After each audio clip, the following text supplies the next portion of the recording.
Hey everyone, welcome back to my channel. So let us start today's video without wasting any time. तो देखो बच्चों, आज हम start कर रहे हैं क्लास 10th का चैप्टर नंबर 1. इसकी वर्कशीट नंबर 1 करने जा रहे हैं. ठीक है जी. तो देखो फर्स्ट टॉपिक क्या पढ़ना है हमें, यूक्लिड्स डिवीजन लेमा. हिंदी में क्या बोलते हैं बेटा इसको, यूक्लिड विभाजन प्रमेयिका. ठीक है, क्या है ये प्रमेयिका, ये लेमा क्या कहता है, आप एक बार सुनो. इससे पहले आप एक चीज देखो, अगर हमारे पास दो नंबर्स हैं बेटा, कौन से दो नंबर्स, मान लीजिए एक नंबर है 5 और एक नंबर है 2. ठीक है बेटा, तो अगर हमारे पास ये दो नंबर्स हैं, अब दोनों के आगे कैसा साइन है, कुछ भी नहीं दिख रहा, मतलब कैसा साइन है जी, ये पॉजिटिव, प्लस वाले हैं, ये धनात्मक हैं ये हमारे. ठीक है जी. अब अगर ये दो नंबर हैं, मैं 5 को 2 से डिवाइड करूं तो बेटा ये किस पे जाएगा, 2 2 जा 4, 2 दूनी 4. अब क्या बचा हमारा 1. ठीक है, अब देखो आप, क्या मैं इस डिवाइड करने वाली इस स्टेटमेंट को ऐसे लिख सकती हूँ कि 5 इक्वल्स टू कैसे, 2 मल्टीप्लाई 2, इस 2 की इस 2 के साथ मल्टीप्लाई और प्लस में 1. ये जो शेषफल होता है इसको तो हम ऐड करते हैं, इन दोनों के आपस में क्या करते हैं, गुना. तो क्या इसको हम 5 के इक्वल लिख सकते हैं, आप करके देख लो. 2 दूनी क्या होता है 4, 4 प्लस 1 क्या हो जाएगा 5. तो हम ये 5 को ऐसे ब्रेक करके लिख सकते हैं बेटा. ठीक है, इतनी बात समझ आ गई सबको. अब यही क्या है बेटा हमारा, यही तो है यूक्लिड डिवीजन लेमा. सबको आता है ये, बस अब तक हमें इसका नाम नहीं पता था. ठीक है, 10th क्लास से पहले. तो अब हमें इसका नाम के साथ इसको पढ़ना है. क्या कि अगर मान लो आपके पास दो नंबर्स हैं, कौन कौन से नंबर्स हैं बेटा, एक तो मान लो ए है, एक मान लो बी है. हमारे पास ये दो नंबर्स हैं, दोनों कैसे हैं बेटा, दोनों ना इंटीजर्स हैं. कैसे, पॉजिटिव. ऊपर प्लस का साइन लगाने का मतलब है कि पॉजिटिव इंटीजर्स हैं. अब पॉजिटिव इंटीजर को मैं हिंदी में अगर बोलना चाहूं तो हम कह सकते हैं बेटा धनात्मक पूर्णांक. ठीक है, अब धनात्मक पूर्णांक मतलब जिनके आगे प्लस का साइन होगा, यानी कि जो नेगेटिव नहीं होंगे. अब नेगेटिव नहीं होने का मतलब, एक तो नंबर मान लो -2 है, एक मान लो प्लस का 4, इनमें से धनात्मक कौन सा हो गया, जिसके सामने माइनस नहीं है, यानी कि ये वाला. तो ऐसे हमें लेने हैं बेटा जो धनात्मक हों. अगर हमारे पास दो धनात्मक पूर्णांक हैं, दो पॉजिटिव इंटीजर्स हैं, तो उन दोनों के बीच में क्या रिलेशन होगा, हम ऐसा लिख सकते हैं उस टाइम पे, क्या, बी क्यू प्लस आर, जहां पे क्यू और आर दोनों ही मेरे क्या बनेंगे बेटा, दोनों ही मेरे होंगे होल नंबर्स. क्या बोलते हैं इनको इंग्लिश में, होल नंबर्स होंगे ये मेरे, या फिर हिंदी में इनका नाम होता है बेटा पूर्ण संख्याएं. ठीक है जी, समझ आ गया सबको बेटा. क्या कहता है ये यूक्लिड डिवीजन लेमा हमें, यूक्लिड विभाजन प्रमेयिका, कि जब हम दो नंबर्स हैं हमारे, वो दोनों कैसे हैं, पॉजिटिव प्लस वाले, और है कैसे, पूर्णांक है हमारे धनात्मक. तो उस टाइम पे अगर हम बड़े वाले नंबर को छोटे वाले नंबर से भाग करें, विभाजन का मतलब भाग करना ही तो होता है, तो अगर बड़े वाले नंबर को छोटे वाले नंबर से भाग करते हैं तो उस टाइम पे हमारे पास एक तीसरा नंबर आता है क्यू. ठीक है, जिसकी इस बी से मल्टीप्लाई करके, और एक नेक्स्ट नंबर आएगा आर, जिस ये क्या होता है, वो शेषफल, और ये क्या है जी हमारा, ये जो कोशेंट आता है हमारा. ठीक है जी, यहाँ पे जो लिखते हैं हम, तो ये दोनों नंबर्स आएंगे हमारे, और ये दोनों नंबर कैसे होंगे, होल नंबर्स. ठीक है जी, ये हमारा यूक्लिड डिवीजन लेमा कहता है. तो आपको मैंने यहाँ पे एग्जांपल देके समझा दिया. देखो जब हम 5 को 2 से डिवाइड करते हैं तो यहाँ पे कोई नंबर आता है ना, 2 2 जा 4 करके 4 आ गए यहाँ पे. अब शेषफल क्या बचा हमारा 1. तो देखो इस केस की अगर मैं बात करूं तो यहाँ पे बेटा मेरा ए कितना है, अब चेक करके देखो, ए कितना है मेरा 5. जो बड़ा नंबर होगा उसको ए बोलेंगे, छोटा नंबर क्या था मेरा बी 2. ठीक है, दो नंबर लेके चले थे ना, एक तो 5 और दूसरा क्या था हमारा 2. ठीक है, अब हमारा जो क्यू का आंसर आया, कोशेंट का आंसर जो आया वो क्या आया बेटा हमारा 2. तो यहाँ से क्यू की वैल्यू कितनी आ जाती है 2, यानी कि 2, और यहाँ से आर जो है हमारा शेषफल या रिमाइंडर, वो क्या आया है बेटा हमारा 1. ठीक है जी, तो ये हमारे ए बी दो पॉजिटिव इंटीजर्स थे, दो धनात्मक पूर्ण संख्याएं थी. तो अगर ऐसे दो धनात्मक पूर्ण संख्याएं हैं, उस केस में हमारे दो होल नंबर्स जरूर मिलेंगे हमें, जो इस रिलेशन को क्या करते हैं जी, सेटिस्फाई. ठीक है, जो इस रिलेशन को क्या करेंगे, फॉलो करेंगे. और यही रिलेशन क्या है हमारा, इसी को हम क्या बोलते हैं, यूक्लिड डिवीजन लेमा. ठीक है जी, समझ आ गया सबको. तो ये सिर्फ इतनी सी बात कहता है कि ए और बी दो पॉजिटिव इंटीजर्स अगर हैं तो उस केस में हमें क्यू और आर दो होल नंबर्स मिलेंगे जो इस रिलेशन को सेटिस्फाई करेंगे. डन, समझ आ गया बेटा सबको.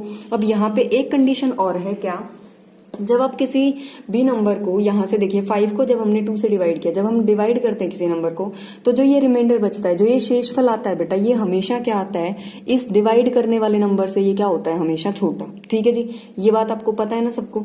ये डिवाइड करने के बाद जो रिमाइंडर बचेगा, जो शेषफल बचेगा, वो हमेशा इससे क्या आएगा, छोटा आएगा। ठीक है, तो ये क्या क्या पॉसिबल हो सकता है, या तो ये 0 हो सकता है हमारा, ठीक है, या फिर ये 1 है ना। 2 अगर यहाँ पे ये 2 से डिवाइड कर रहे हैं हम इसको, तो या तो ये 0 आएगा या फिर ये 1 आएगा, है ना। यही 2 केसेस पॉसिबल हैं। तो जो ये बेटा आर की कंडीशन है, इस आर पे एक कंडीशन हम लगा देते हैं इसके साथ साथ। क्या कंडीशन, कि जो आर है मेरा वो बी से क्या होगा, ये हमारा बी ही तो था, ये 2 है ना, बी था ना, ये देखिए मैंने लिखा हुआ है बी इक्वल्स टू 2। तो जो ये बी होता है, उस बी से आर हमेशा क्या होगा, छोटा। ठीक है, ये वाला साइन जिस तरफ खुलता है ना वो बड़ा होता है, तो खुला किसकी तरफ है, बी की तरफ, तो बी हमारा क्या है, बड़ा, यानी कि आर कैसा हो गया, छोटा। तो आर किससे छोटा होगा, बी से। ये बड़ा किससे होगा हमारा, 0 से, या फिर उसके क्या होगा, इक्वल। यहाँ पे मैंने साथ में ये वाला निशान लगा दिया ना, इक्वल टू का। इसका मतलब क्या है, आर या तो हमारा 0 हो सकता है या फिर 0 से बड़ा, और बी से कैसा हो सकता है, छोटा। समझ आ गया बेटा। तो इन दोनों पूरी स्टेटमेंट्स को अगर मैं कंबाइन कर दूं दोनों को, तो मेरा क्या बन जाता है, यूक्लिड्स डिवीजन लेमा। तो मैं एक बार आपको क्लियरली लिख के दिखा देती हूँ। देखिए, अगर हमारे पास ए और बी ये दोनों क्या हैं, अगर ये पॉजिटिव इंटीजर्स हैं, धनात्मक पूर्णांक हैं, तो उस केस में हमारे पास क्यू और आर 2 होल नंबर्स आएंगे। ठीक है जी, होल नंबर्स को क्या बोलते हैं, पूर्ण संख्याएं।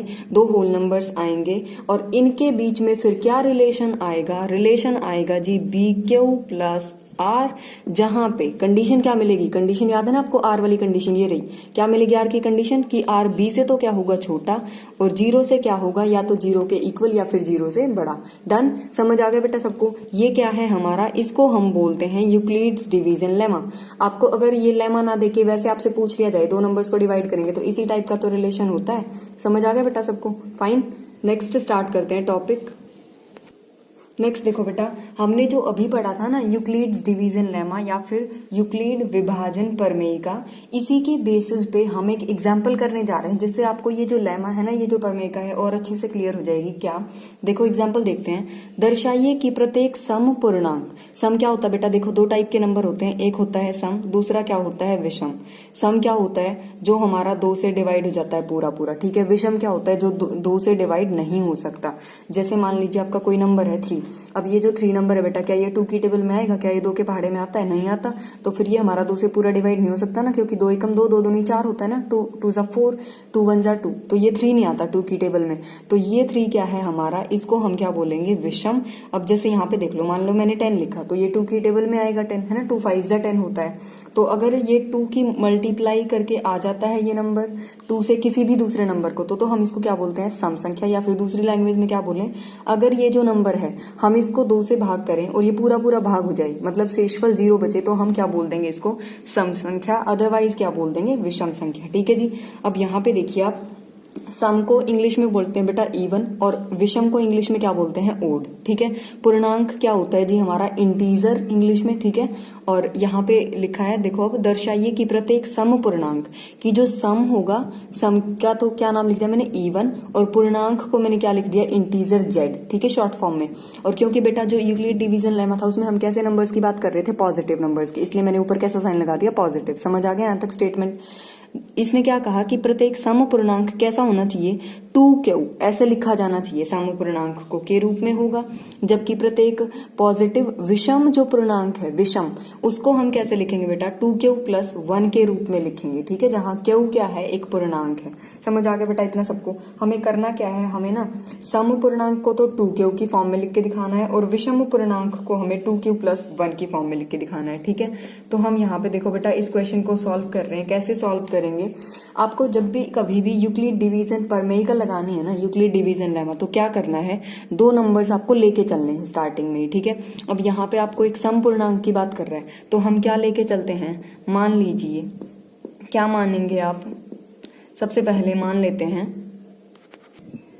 देखिए मान लीजिए क्या मान लेते हैं बेटा, कि a एक क्या है, समपूर्णांक है। ठीक है जी, क्योंकि हमें समपूर्णांक को किस फॉर्म का दिखाना है, 2q की फॉर्म का। ठीक है, तो हम सबसे पहले क्या लेके चल पड़े कि a एक क्या है, समपूर्णांक है। ठीक है, अगर ये समपूर्णांक है बेटा तो एक दूसरा नंबर मैं ले लेती हूँ। क्या, देखो मुझे q के साथ क्या लेना है, 2q दिखाना है। अब मुझे पता है क्या कि जो यूक्लिड डिवीजन लेमा होता है मेरा, यूक्लिड डिवीजन प्रमेय का, वो क्या कहती है, देखो यूक्लिड विभाजन प्रमेय का, इसके जो अनुसार होता है ना वो लिखते हैं हम एक बार, के अनुसार। इसके अनुसार क्या होता है बेटा कि ए जो है वो कैसे लिखा जाता है, बी क्यू प्लस आर, ऐसा ही थी ना डेफिनेशन हमारी। और साथ में जो आर है वो क्या होगा, बी से छोटा और जीरो के या तो इक्वल या फिर जीरो से बड़ा। अब हम ना इसका यूज करेंगे। ठीक है, कहाँ पे यूज करेंगे, इसको प्रूव करने में कि ए जो है वो किस फॉर्म का है, 2q की फॉर्म का, क्योंकि सारे समपूर्णांक कैसे होंगे, 2q की फॉर्म के।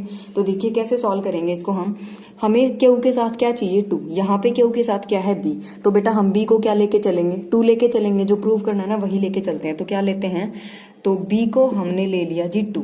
ठीक है, और a क्या था हमारा, समपूर्णांक। अब हम क्या करते हैं, a समपूर्णांक है और b क्या है हमारा 2 और b क्या है 2, दोनों पे अब हम क्या लगाएं बेटा, दोनों पे हम लगा देते हैं यूक्लिड डिवीजन लेमा। ठीक है जी, इसको पूरा नहीं लिख रही मैं, एज इट इज लिख रही हूँ शॉर्ट फॉर्म में। तो यूक्लिड डिवीजन लेमा लगा देते हैं इसके ऊपर। तो क्या बन जाएगा हमारा, देखिए a इक्वल्स टू, यहाँ पे क्या लिखा जाता है b कितना है हमारा 2, तो क्या आएगा 2, साथ में क्या लिखेंगे q प्लस, साथ में क्या आ जाएगा हमारा r। अब r की वैल्यू देखो बेटा, r क्या कहा था इसने, b से छोटा होगा, b कितना है हमारा 2, तो कैसे लिखेंगे हम, r क्या होगा 2 से छोटा होगा और बड़ा किससे होगा, 0 के इक्वल होगा या फिर 0 से बड़ा। अब देखो r की वैल्यू 0 से स्टार्ट होके कहाँ तक जाएगी, b से छोटा है यानी 2 से छोटा है, यानी कि r की वैल्यू या तो 0 हो सकती है या फिर 1, ये दो ही वैल्यू पॉसिबल है ना बेटा, और तो कुछ हो नहीं सकता। तो हम क्या कर दें, यहाँ पे दोनों वैल्यू रख लेते हैं। देखिए जब हम यहाँ पे लेंगे यहाँ पे r की वैल्यू आप क्या लेके चलोगे स्टार्टिंग में, 2q प्लस r की वैल्यू मान लेते हैं एक बार, तो क्या ले ली हमने 0। ये हमारा क्या है, केस 1 कर रहे हैं हम। कौन सा केस है ये, जिसमें r की वैल्यू क्या है 0। अब यहाँ पे प्लस में क्या लिखेंगे, हम r की जगह 0 लिख देंगे। तो ये क्या आ गया हमारा 2q। ठीक है, तो a को हमने क्या प्रूव कर दिया बेटा, 2q के इक्वल प्रूव कर दिया, ये तो हमने प्रूव कर लिया। देखो केस 2 लेके जब हम चलेंगे, केस 2, तो उस केस में हम r को क्या लेंगे, r को हम 1 लेंगे। जब हम r को 1 लेंगे, यहाँ पे r की वैल्यू 1 पुट करो, क्या हो जाएगा, a equals to 2q plus 1। अब देखो हम तो a को बेटा कैसा लेके चले थे स्टार्टिंग में, देखना a को हम तो सम लेके चले थे ना, समपूर्णांक। सम क्या होता है, जो 2 से क्या हो जाता है, भाग। अब देखो अगर मैं इसको ऐसे लिख रही हूँ तो ये तो क्या आ गया, 2 से गुना कर रखा है इसको तो मैंने, यानी कि ये तो 2 से पूरा पूरा भाग हो जाएगा मेरा। लेकिन प्लस में क्या है मेरा 1, अगर प्लस में 1 लिखा हुआ है, आप ये ऐसे सोच के चलो, मान लो 2 को 2 से गुना कर दिया और प्लस में 1 लिख दिया, तो 2 दूनी क्या हो गया 4, प्लस में 1, टोटल कितना आ गया 5। क्या 5 जो है वो 2 की टेबल में आएगा, क्या 5 2 से पूरा पूरा भाग हो जाएगा, नहीं होगा। ये कैसा नंबर बन गया, ये तो हमारा कैसा हो गया जी, ऑड यानी कि विषम। तो हम तो लेके चले थे कैसा, सम, यानी कि जो केस दूसरा है, दूसरे वाला जब r की वैल्यू 1 है, उस केस में हमारा जो नंबर है वो कैसा आ जाता है, विषम। हमें तो सम का केस करना था, तो ये केस हमारा क्या हो जाता है जी, रिजेक्ट। समझ आ गया सबको बेटा, ये तो हमारा क्या हो गया, हमने समपूर्णांक लेके प्रूव कर दिया कि a को कैसे लिख सकते हैं हम, 2q की फॉर्म में लिख सकते हैं। ठीक है जी, अब देखो सेकंड केस हम क्या लेके चलते हैं, मान लीजिए अगर हम a को कैसा लेके चलें, विषम लेके चलें। देखिए अगर a को विषम लेते हैं, अब आपको ये खुद आ जाएगा करना, a हमारा कैसा है विषम, और b को क्या लेके चलेंगे, 2 लेके चलेंगे। तो देखिए जब हम इस पे यूक्लिड डिवीजन लेमा लगाएंगे तो ये क्या बनेगा, 2q प्लस r लिखा जाएगा। फिर से r की वैल्यू 2 से छोटी होगी और 0 से बड़ी या 0 के इक्वल होगी। r की वैल्यू यानी कि या तो 0 होगी या फिर 1। अब बेटा फिर से इसमें केस 1 और केस 2 बनाएंगे। जब केस 1 बनाएंगे इसके अंदर हम, तो यहाँ से a की वैल्यू क्या आ गई, 2q, और प्लस में क्या लिखा जाएगा, r को 0। केस 1 में r कैसा लिया हमने, 0 ले लिया। ठीक है, अब यहाँ से कितना आंसर आ गया, 2q, a किसके इक्वल आ गया, 2q। लेकिन बेटा हम तो a को कैसा लेके चले थे, विषम लेके चले थे। यहाँ से ये क्या आ गया, 2 के साथ मल्टीप्लाई में है ना, फैक्टर है ये, मतलब ये 2 का मल्टीपल है। अगर 2 का मल्टीपल है, ये 2 से पूरा पूरा भाग हो जाएगा, तो ये तो हमारा कैसा बन जाएगा, सम। हम केस किसका लेके चले थे, विषम का, तो ये केस कैसा हो गया, कट गया हमारा, नेग्लेक्ट हो गया। अब केस सेकेंड की तरफ जाते हैं। केस सेकंड क्या कहता है बेटा हमें कि आर की वैल्यू क्या लो, तुम 1 लेके चलो। ठीक है, जब आर की वैल्यू हम यहाँ पे 1 लेंगे तो देखिए क्या बनेगा, a equals to 2q plus 1। अब देखो आप यहाँ पे 2q मतलब ये तो किससे हो गया, 2 से भाग हो जाएगा पूरा, लेकिन साथ में 1 है। अब ये तो पूरा 2 का मल्टीपल था, लेकिन ये क्या आ गया, उसमें 1 ऐड होते ये नंबर कैसा बन जाएगा हमारा विषम, और a कैसा था हमारा विषम ही था, यानी कि ये केस हमारा सिलेक्ट हो जाएगा। हमने यानी कि प्रूव कर दिया कि जो a अगर हमारा विषम है तो उसको हम कैसे लिख सकते हैं, 2q प्लस 1 की फॉर्म में। ठीक है जी, और देखिए जब a हमारा सम था तो हमने कैसे लिख दिया उसको, 2q, a equals to 2q। यही तो हमें प्रूव करना था स्टार्टिंग में। आपके पास स्टेटमेंट देख लो दोबारा से, क्या कि दर्शाइए सम पूर्णांक जो होगा वो 2q की फॉर्म में होगा और जो विषम पूर्णांक होगा वो 2q प्लस 1 की फॉर्म में होगा। डन, समझ आ गया बेटा सबको।